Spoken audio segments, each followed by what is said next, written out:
Seguire la pista dei soldi, è questo quello che gli investigatori stanno facendo per cercare di trovare una spiegazione alla scomparsa di Isabella Noventa, 55enne segretaria di Albignasico, sparita nel nulla il 15 gennaio scorso in piazza Insurrezione, dopo essere scesa dalla macchina del suo amico Freddy Sorgato. Se Isabella è ancora viva e fino ad oggi non ci sono elementi per ritenere che sia stata uccisa e se non è stata rapita, possibile, visto che nessuno ha chiesto un riscatto, allora qualcuno la sta aiutando passandole dei soldi.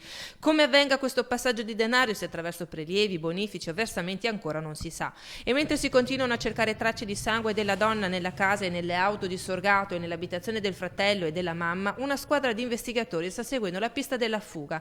Insomma, è da capire se dietro a questa scomparsa non ci sia in realtà un tentativo di nascondere qualcosa. La prefettura intanto ha sospeso le ricerche. Siccome in contemporanea all'attività di ricerca si è sviluppata anche un'attività investigativa che ha determinato una situazione che porta a seguire più indagini di carattere giudiziario che non quelle relativamente a una scomparsa volontaria o involontaria della persona. Intanto in questura la mobile sta continuando a sentire parenti e amici. Si fa sempre più strada l'idea che qualcuno stia nascondendo un inconfessabile segreto.